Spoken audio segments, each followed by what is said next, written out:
Hi, it's Glenn Crothers with the Louisville Jazz Society, and today I'm really pleased to talk with trombonist Vick Luna and Zach Hood, who will be bringing their band, the Luna Hood Quintet, to the Café in Paristown for the next Louisville Jazz Society Signature Series concert on Sunday, May 24th at 7 p.m. It's great to talk to you guys today, Zach and Vick. Very much. Thank you for having us. So I wanted to talk to you a little bit about your musical origins. How'd you come to the trombone, and how'd you come to jazz? Let me start with you, Vick. Can you tell us a little bit about your musical journey? Yeah, so I started on tuba.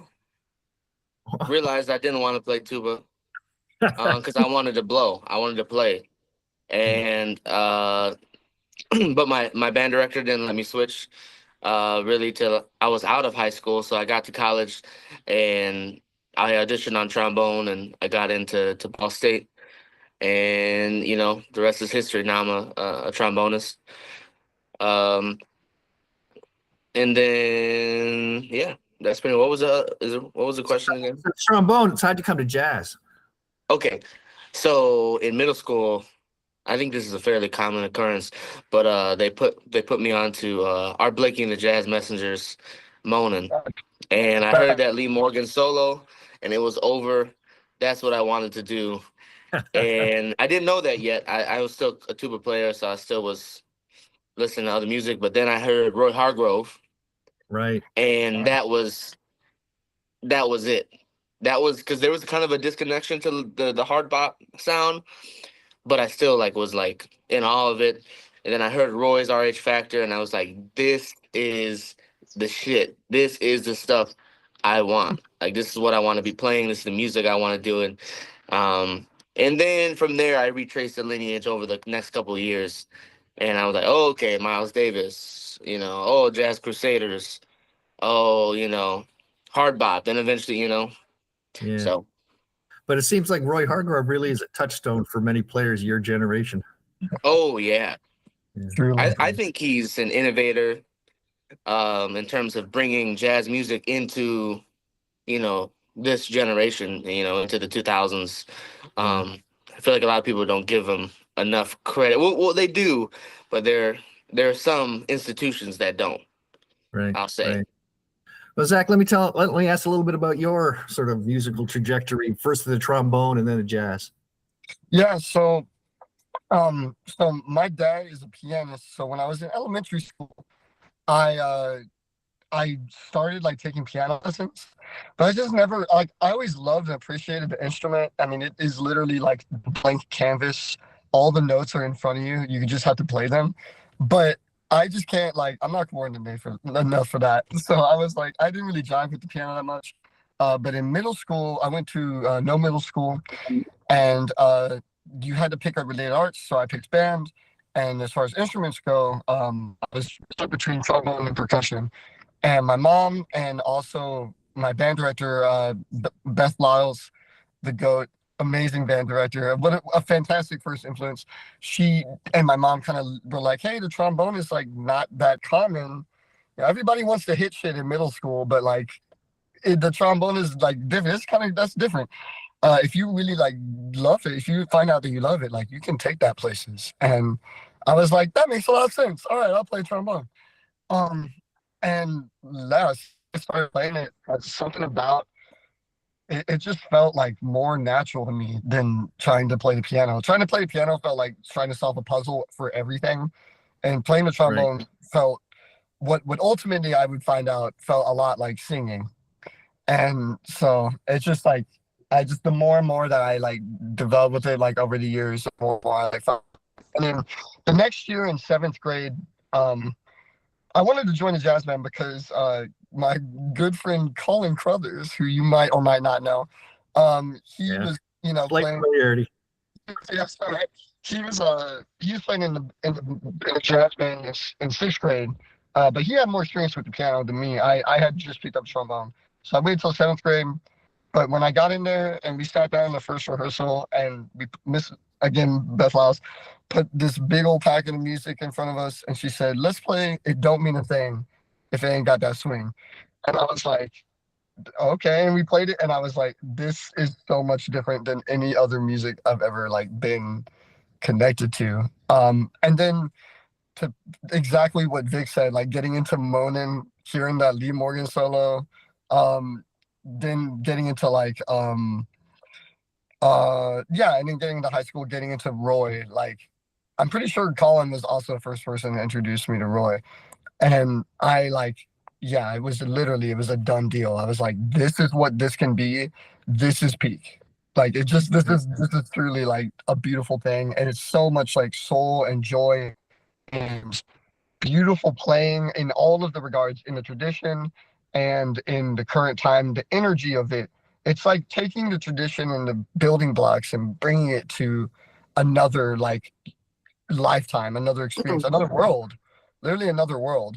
So Right. it's been And you were at YPAS then, right? yeah. At that time, I was at the Youth Performing Arts School in high school, and that was with Curtis Esdick, who was another perfect mentor, truly in all the senses of the word. And like as the jazz band director, I spent a lot of time, you know, just listening, him showing me records in his office and stuff. Like it was just that kind of foundation definitely like led me to jazz and showed me that like the community of what jazz is. It feels a lot more communal than classical music can. And I love classical music. I play in orchestra, but it's just like the community in jazz music is integral to the music. You can't like Yeah. play the music and not be a part of the community. You're just not Yeah. going to hang. And it's not personal. It's just the way it's part of this. It's built into the music. But I love that about jazz. So it's kept me in it all these years for sure. So the community that you guys have now was kind of formed at IU Bloomington, right? That's where you guys met. Absolutely.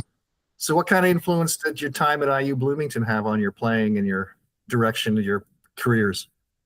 Vic, you wanna take Yeah, yeah. So I transferred from Ball State to IU, and then when I got there, you know, everyone was telling me, "Oh, you gotta meet Zach, man. Zach, he's like, y'all, y'all are kin, like, you know, because he was the Roy guy, you know, before I was there, you know, and then we were the Roy guys once we got there. So, um, we went, and then it was just instant. We were in LJE Latin Jazz Ensemble together. Um, And then, you know, we both have like the same influences in our playing, just different ratios and percentages of each, like aspects of each person. So, like, I have, like different size slices of the pie, you know. yeah, we have like, it's all from the same. So, I felt like from the beginning, we foiled each other very well. In terms of our playing, our personalities, definitely. Um, 100%. it's just, you know, I would say we were best friends before we started the group, and then it was Definitely. like, duh, we should do this. Right. Like, It was inevitable at this point. yeah, Right. So that's what I wanted to ask you about. A band led by two trombones is kind of an unusual thing. It's not something that's been done a lot by a lot of jazz. I mean, obviously big bands have more than one trombone, but a smaller band led by trombones is more than one trombone is sort of unusual. So how'd you come up with this idea? What makes the two trombones approach appealing to you guys? Well, I think that it definitely comes, I'd say, pretty directly from JJ and Kai. I mean, they were, of course, JJ being one of the earlier like people to JJ put. Johnson, right? Yes, JJ Johnson. Sorry. So, one of the earlier trombonists to like push like or to push the trombone into jazz. It's always been a foundational instrument, but to really like technically like be playing bebop, like people just weren't doing that on the trombone much. It was happening, but not much. And so he really pushed that, and then like the him and Kai Winding thing, just they captured kind of a niche like in the like late 50s, early 60s, of just people hadn't been doing it at that point either. So it was kind of the same idea. There's just kind of like, why not, you know? And I have to imagine that they were probably like friends because their playing is so like it's very similar. They yeah, blend really well. And that was something that like again, like as Vic was saying, like our influences blend so well that we have a very natural and we have so much experience playing together. We have a very natural like blend in that way. So it's kind of like evoking that like like-minded voices, even if it's the trombone of all things, like that like-minded voices, it's almost like a two can like the power of two can be greater than one kind of thing. And so we basically just wanted to have an excuse to play some JJ and Kai songs, like, certainly, but Yeah. also to like take basically like what would we do if the two of us are as our trombone players, how would we kind of do like put a spin on the JJ and Kai like tradition. So there you go. So, Now you so Vic, what kind of spin do you think you guys put on that tradition? I mean, we definitely put on a modern neo soul, type of vibe. We're both fans of the Soulquarian movement. We're absolutely. talking D'Angelo, Questlove, a lot of that stuff that was happening in the early 2000s, late 90s. Yeah. And then a lot of the new stuff that I feel like is also throwing, that like Marquise, especially, is someone we take inspiration from. Um, and then an electronic element, so there's a fusion element to it. There's an R&B element for sure, because we both are gigging R&B trombonists. Right. We're both gigging salsa trombonists. So like there's all these. There's a Latin element to it. Um, it's just kind of us. I don't really know how to describe it, but it's kind of, we're not shy in terms of playing different genres. You're not going to hear all one genre when you hear us, just because that's not in the climate of heaven, Spotify. We have so much at our fingertips that I think that's going to come out in the music. Yeah. Yeah, It is a different world with all this music online. Yep. You got access to it in a way that when I was growing up, I just didn't. But Yep. I had to buy damn records. They were expensive. So let's talk a little bit about the band that you put together for the show on Sunday, May 24th. Who matches this? Who fits this two trombone approach in the rhythm section? unfortunately, only all of them. Yeah. So I'll speak for my friends. So when we were finding out that Vic and I did this. We've done a couple of shows in Bloomington over like the course of a year or so, and so we had people in Bloomington playing. But we kind of wanted to see, since we were doing it in Louisville, I thought it would be a fantastic opportunity to bring in. Of course, I've mentioned him again, Colin Crothers. I've known the man since kindergarten, and he's equally like he might be my actual biggest influence, because I think he's introduced me to all of my biggest influences. Um, and so like very, very musically aligned in the same way, and also somebody who is very diverse in their playing, plays a lot in church, plays a lot of jazz gigs, plays R&B gigs, plays yeah, like just all sorts of things. So he's going to be playing keys. He might have an organ, he might have synths, might have keys, it might be piano, it might be all of it. It's going to be really cool. So definitely we'll align in that way. And then as for the drummer is concerned, as a homie that Colin and I met doing it was like this Louisville honored jazz band, something that we got like invited to in like high school. Um, just like a little honor band thing they put together. But Dallas was playing drums in that, and we met there, and it was like an instant connection. Like the dude, just like, again, like somebody who clearly like loved jazz and also loved other like music, and was willing to blend those things authentically. So Dallas, what's the last name of Dallas? Dallas Douglas, Dallas. son of Darnell Douglas, another like musician around the region, another fantastic drummer himself. You can see where he gets it from, right? But yeah, Dallas, another just like I've been playing a bunch of gigs with him and Colin like throughout past years, especially when I'd come back in the summers between university. And it's been a second since I got to see him. So it'll be really nice to like get that connection reformed. And then Vic, you want to talk about Alex? Talk about Yeah, so Alex is my partner and a phenomenal bassist. So right now she's at MSU, killing it in the scene, killing it in Detroit, killing it in Lansing. She really Alex, is like Alex Hoberty. Thanks. She really is like a young lion Truly. type of personality. Like, she's she's kind of the talk of the town in terms of bass players, and She's been like we're that since really lucky the beginning. to have her in there because she can fit anything. She can fit anything. She's a mainly acoustic bass, but you know, great, very intense musical mind. Like Hmm. she just gets things. This sounds like a great band. Oh, absolutely. Yeah, a bunch of great young players. So, well, what can the audience expect to hear on May 24th? What sort of tunes do you plan to play? Standards, originals, the stuff from J and K? Yeah, Really, we're all gonna of play those. a lot of mix of a lot of mix of all that. We'll probably play one JJ tune in tribute to them. We'll play some standards, a beautiful friendship, yes or no, a Wayne Shorter tune. Um, Sense of ours. You know yeah, that we yeah. don't. What was that, Zach?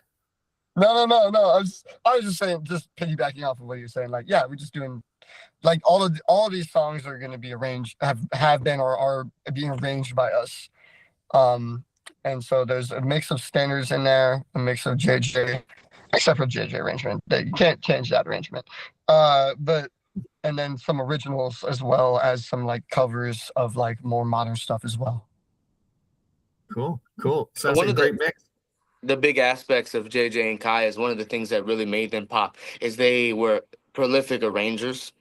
They're arranging and trombonists. There's a thing with trombonists and being arrangers, and They that do. was definitely the case for JJ and Kai. So we try to follow that as best as we can in terms of the music we play has arrangements and it has intricacies between the two of us, and using the two trombone voice to create tension and releases.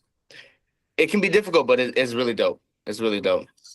So why do you think trombonists are attracted to arranging? What do you think the connection there is? You know, I mean, there's a lot of reasons that could come from. Certainly, I mean, arranging is just like anybody can be an arranger. So it's kind of like why would it be trombone? I want to say maybe this is just coming to my mind, but we sit in the middle of the big band, and we're literally surrounded by all of the instruments. We got the saxes in front of us, we got the trumpets right in our ears. We got the like, especially when I was taking like second bone and Brent's, like I had the drums literally right next to me. I had then the bass and rhythm section. I think we just have like, and because we're not always playing the melody, like per se, we're playing the melody sometimes and guide tones sometimes and background sometimes and solos sometimes. I think it kind of like you kind of touch on all of the elements of the music, of the arrangement, the orchestration, like of the music in like a setting like big band where trombone is that's one of the most common spots you'll see a trombone is big band.